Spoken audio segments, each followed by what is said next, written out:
I know most of you probably have seen my face or know who I am in some capacity, and a lot of your family. So, uh, Rick asked me to do this. I was kind of like, well, yeah, I'll do it, but at the same time, I'm used to talking in front of a bunch of young men over here at football, and they're a little easier to talk in front of, and uh,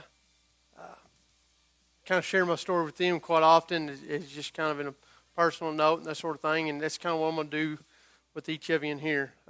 Some of you know a lot of it, and some of you that know me real well, I didn't even know that was going on. So, share with you. What I want to challenge you in is, when I'm talking to you, is all this is based on what my identity in myself and my identity in what I thought I needed to make my identity in. And I want to challenge you as I go about this, just kind of think about what your identity is and where you're at as far as your identity as a person and your man and your walk with Christ.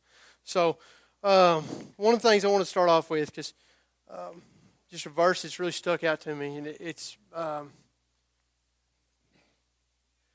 Proverbs 22:6. Start children off in the way they should go. Even when they are old, they will not turn from it.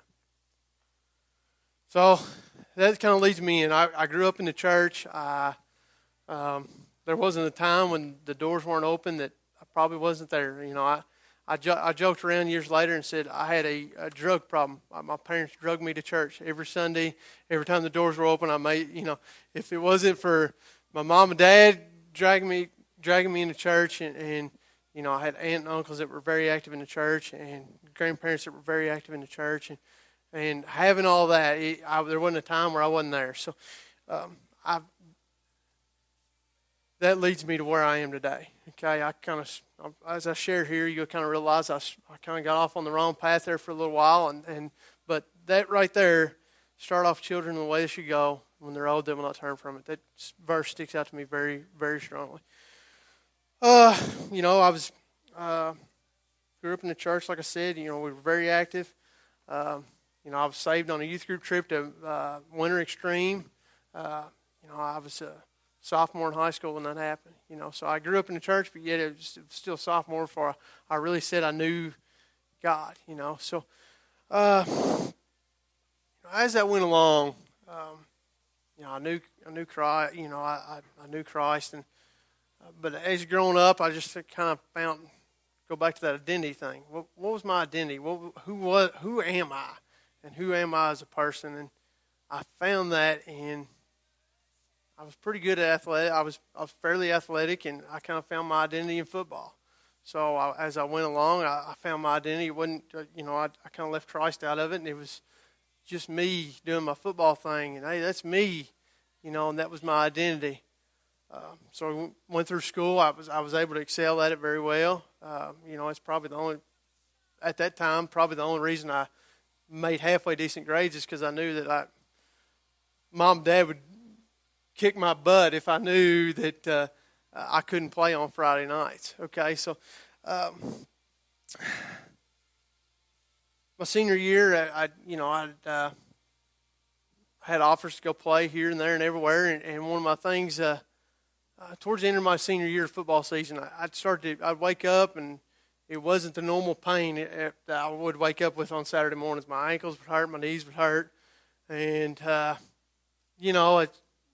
find out I was sick. I had this illness. It's very well treatable now. I feel fine now, but it kind of ended my football career. I'd planned on going and playing in college, and that was kind of the point where I put all my eggs in this one basket. This football was my identity. And now it is all gone. Where do I go from here?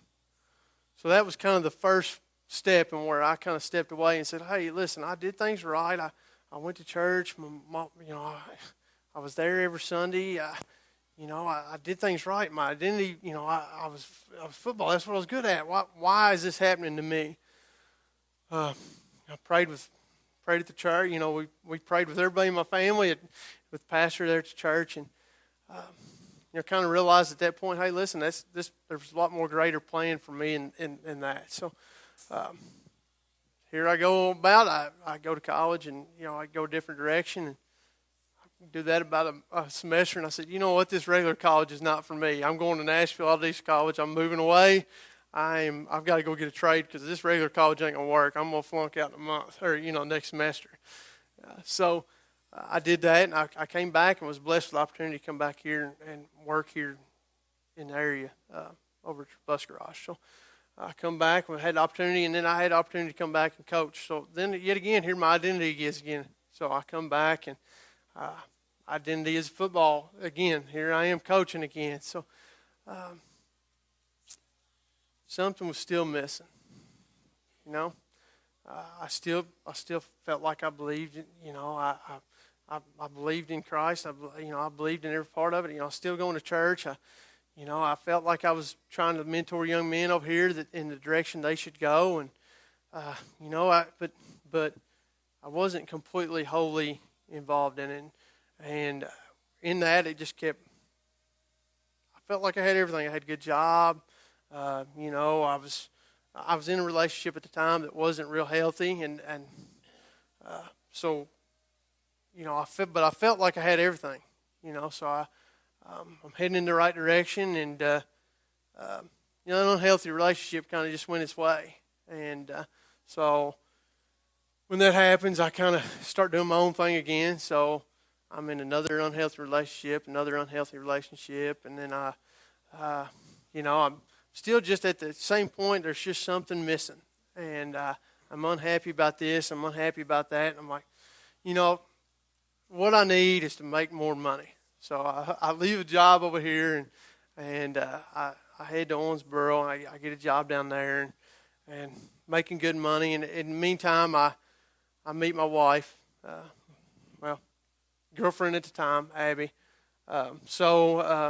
She kind of introduced me. She says, and the whole time this is kind of going on after the bad relationship, I kind of got away from church. I didn't attend many Sundays. It was kind of when it was convenient for me. If I stayed out all night Saturday, then I'm probably not going to make it on Sunday. And that was kind of my philosophy, and it didn't work out real well for me. So as I went on, I met my girlfriend then, my wife now, Abby, and she kind of got me back into church. And with that, I started attending pretty regularly again.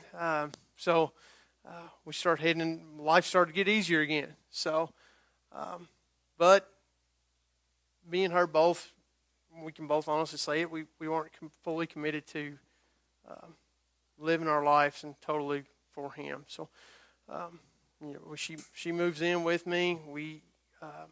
She gets pregnant after we get engaged, and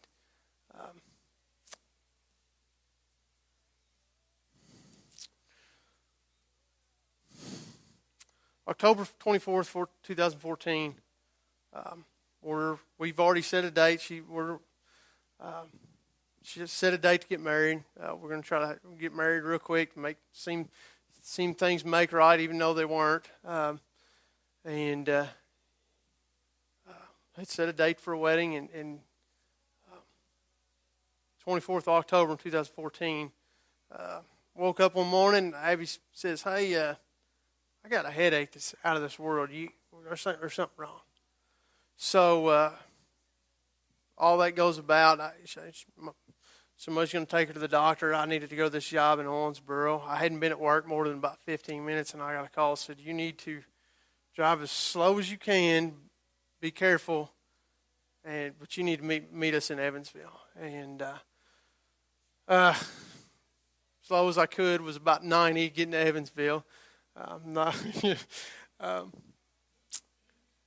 walk in, and I'm not going to share everything, but probably one of the worst days I have ever experienced. And for any of you that have been through the loss there, I feel you, and I hope that anybody that has never has to experience that. We lost our son at 30 weeks, and she couldn't even recognize who I was. as I sit here and watch, I thought, here I finally had my stuff together. And I sat in that hospital and watched things kind of crumbling around me. I'll never forget it. I was in the elevator with the doctor that was working that day, and she said, "This is my first day here. God put me here to pray with you in this elevator." At that point, when I realized that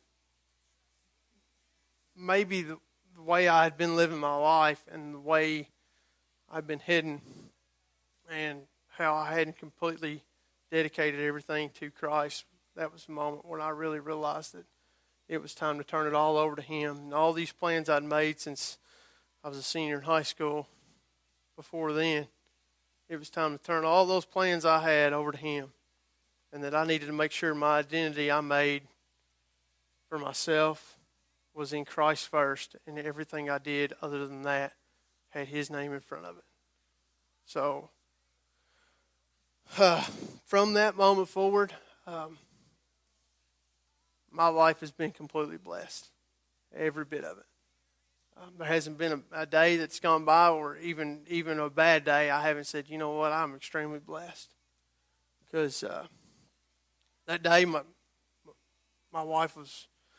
future wife her life was saved, and years later now we're happily married. Now we actually got married a couple months after that event happened, and ever since our marriage has been blessed because we put Him in the center of it, and our lives have been blessed, and we've been able to have the opportunity to serve here at Revive Community Church and serve in different areas, and that's the moment I also realized that, hey, I'd kind of gotten away from football before all this had happened. I'd stopped coaching, and when I realized that, I said, hey, it wasn't that you were unhappy with coaching football, it was that you were doing it in the wrong way. So you need to go back, and you need to be a mentor to those young men with the identity of your Christ-like figure first, and then coach them in the way that they need to be coached.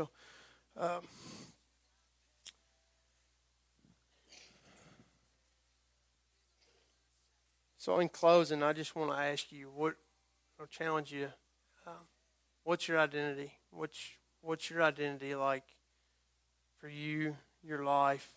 What's your identity? Is it in Christ? Are you doing things each and every day? Make sure that He's what people see you as, and what your identity is. Got one more verse to share with you.